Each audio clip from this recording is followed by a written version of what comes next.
Hi, Keith here from Target Property Spain. It's time for my quarterly market update here in Mijas Costa, where we look at what buyers are doing, what's moving, and things you need to know if you're thinking about buying later in the year. Let's start with the obvious. Quarter one this year was slow. Those storms ruined everything. They were brutal, but viewings were cancelled. Travel was disrupted. It was like someone had just pressed the pause button for a few weeks. But normal service has been resumed. Those blue skies are back, so the market is finally moving along again. When you look at Spain's property market as a whole, it's still growing year on year, and Mijas Costa is no exception to that. Prices are still moving upwards, albeit in a more controlled way than what we've seen in previous years.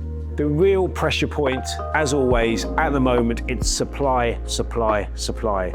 Good properties, renovated, sea views, there's just not enough of them. And when they do hit the market, they don't hang around for long. Now, saying that, I have seen some sellers becoming a little bit more realistic recently. And what I mean by that is those sellers who may have overpriced their properties late last year, they're starting to adjust their expectations. So listing to offers a bit more freely, negotiating a bit more flexibly.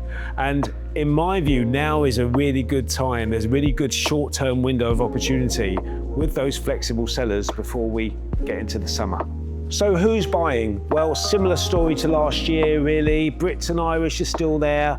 The big movers and shakers so far this year, well, it's been the Dutch and the Germans.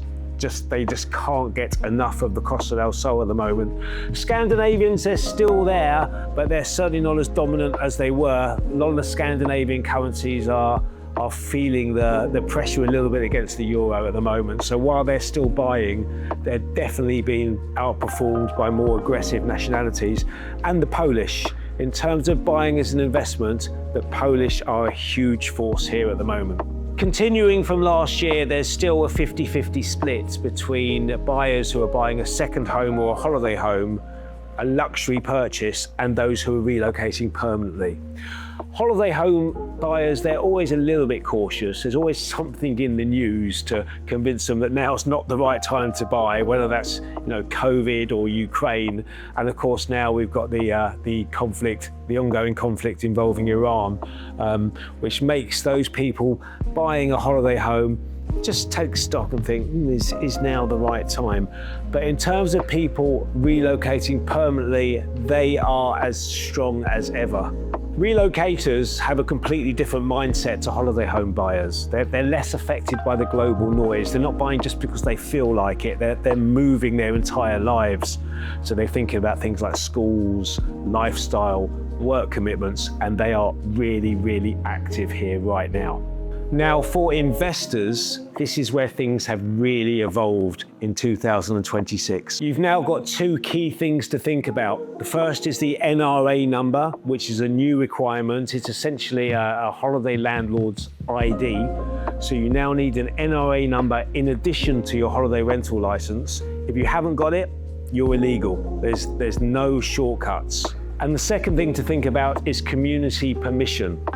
Now, more and more urbanizations are no longer permitting holiday rentals within the community. So even if that property you're looking to buy on paper looks perfect, the rules of the community itself may prohibit you from ever getting started with holiday rentals. So what we're now seeing is a shift. So properties that already have a license and an NRA number in a community that allow holiday rentals are simply becoming more valuable because investors no longer just want to buy a property, they want to buy it with certainty.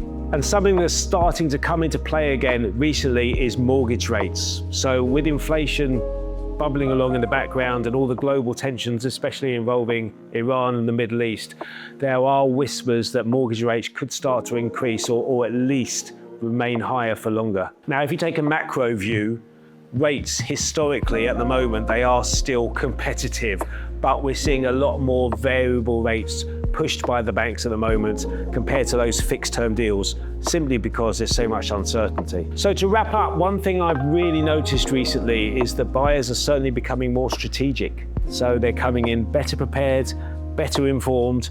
They're talking to their brokers, their advisors, their lawyers earlier on in the process and making smarter decisions, which in my view can only be a good thing. So that's all from me for this quarterly report. I'm Keith from Target Property Spain. As always, if you want to keep in touch with us, please don't forget to like, follow, subscribe and ring the notification bell, and you'll get updates each and every time we release new content. That's all for now, and we'll catch you next time.